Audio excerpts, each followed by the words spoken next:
Aujourd'hui, nous allons nous attarder sur l'un des événements les plus emblématiques des Écritures. Cet événement est le sacrifice d'Isaac par son père Abraham, lorsque Dieu lui demanda d'aller sacrifier son fils.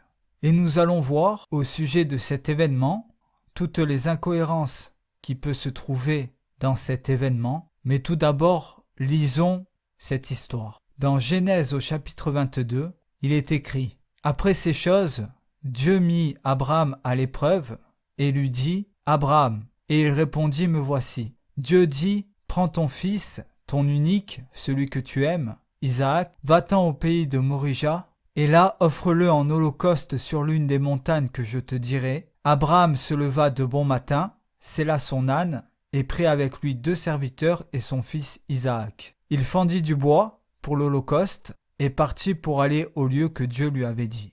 Nous continuons toujours au chapitre 22 au verset 11. Alors l'ange de l'Éternel l'appela des cieux et dit « Abraham, Abraham !» Et il répondit « Me voici ».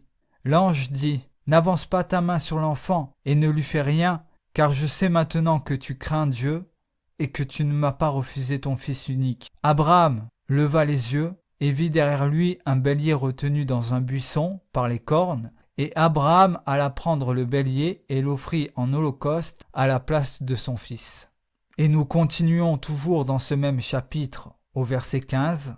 L'ange de l'Éternel appela une seconde fois Abraham des cieux et dit « Je le jure par moi-même, parole de l'Éternel, parce que tu as fait cela et que tu n'as pas refusé ton fils, ton unique, je te bénirai et je multiplierai ta postérité comme les étoiles du ciel et comme le sable qui est sur le bord de la mer. » Donc voici cet événement qui est un événement assez marquant dans les Écritures. C'est un événement que tout le monde connaît. Maintenant, nous allons revenir peu à peu sur tout ce qui vient d'être dit ici pour voir si cet événement est en adéquation avec le Dieu d'Israël.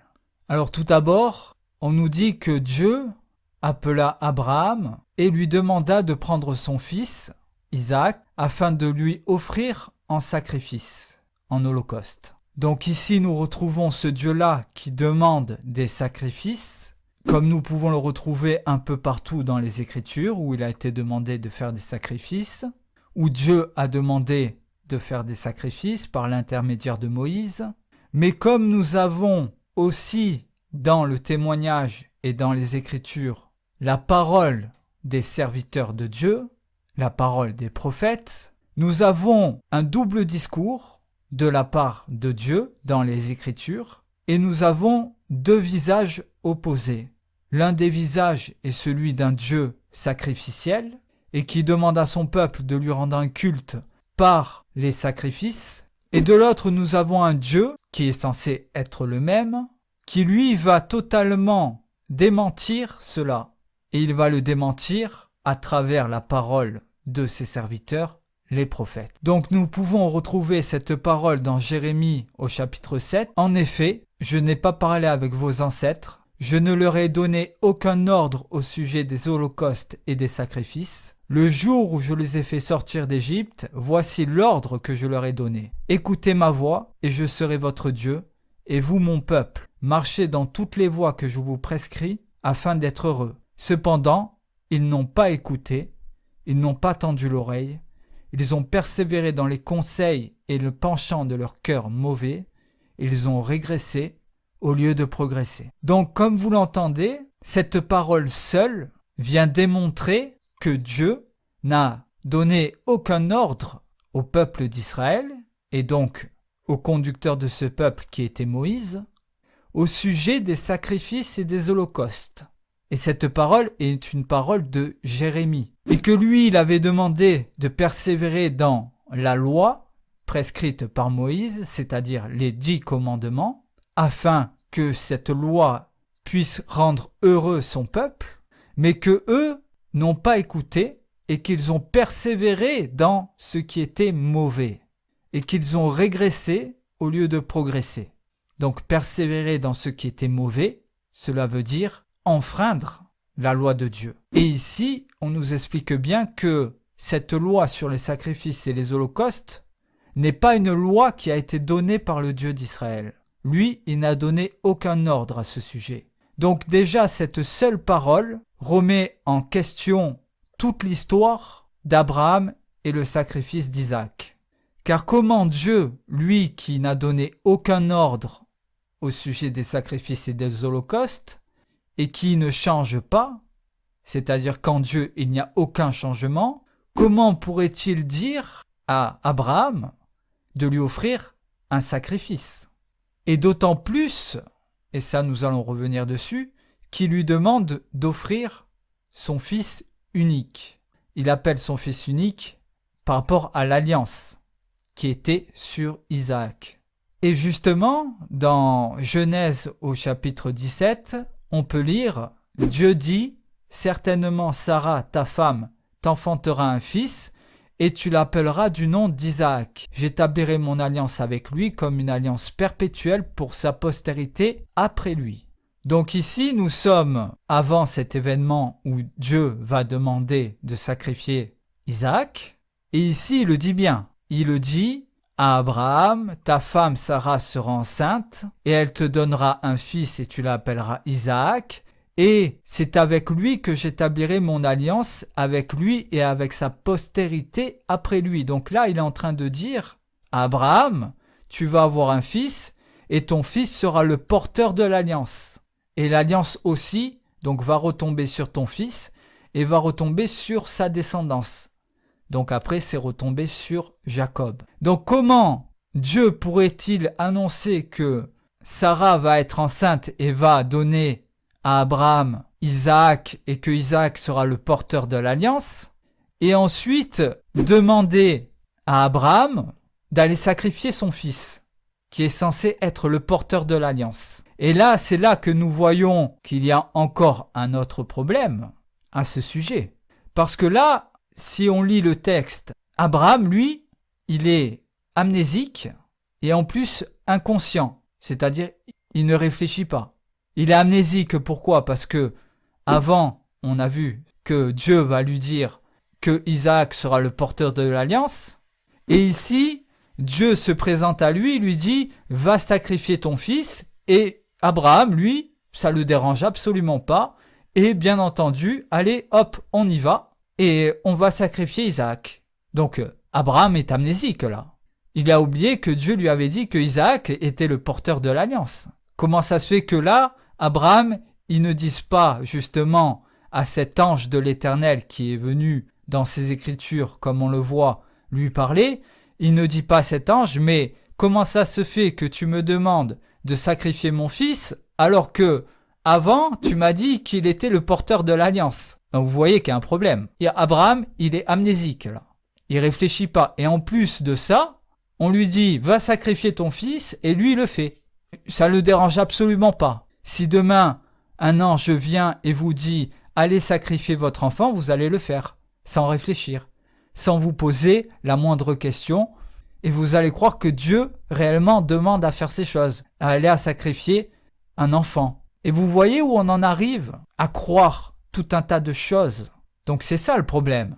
À un moment donné, il faut réfléchir. Donc on peut lire aussi qu'il est écrit que cet ange de l'Éternel a retenu le bras d'Abraham et il lui dit « Je sais maintenant que tu crains Dieu et que tu ne m'as pas refusé ton fils. » Donc cela est une épreuve selon cette écriture.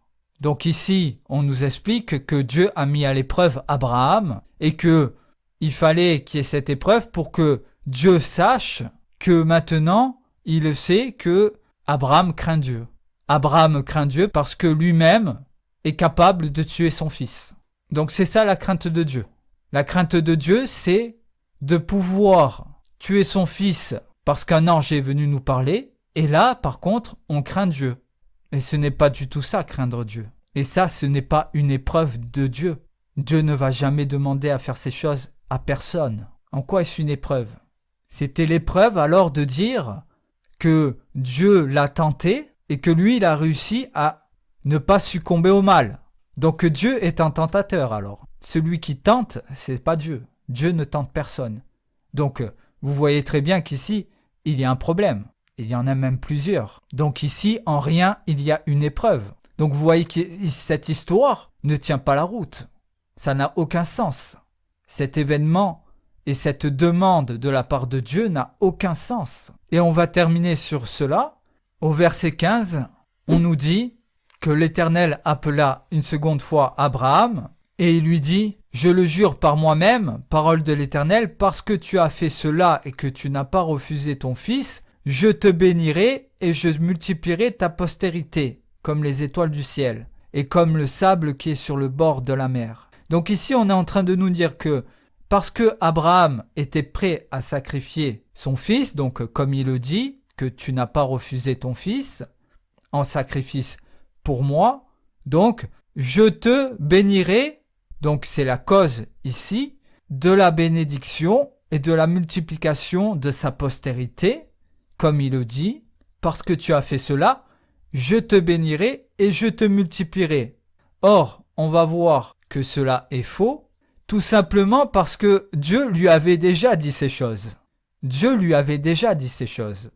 On peut retrouver dans Genèse au chapitre 17, « Voici mon alliance que je fais avec toi, tu deviendras père d'une multitude de nations, on ne t'appellera plus Abram, mais ton nom sera Abraham, car je te rends père d'une multitude de nations. » Donc vous voyez qu'ici, quand Dieu fait alliance avec Abraham, il va lui changer son nom et lui donner le nom d'Abraham, car il le dit, tu seras le père d'une multitude de nations. Donc déjà ici, à ce moment-là, il lui dit, je te donne ce nom.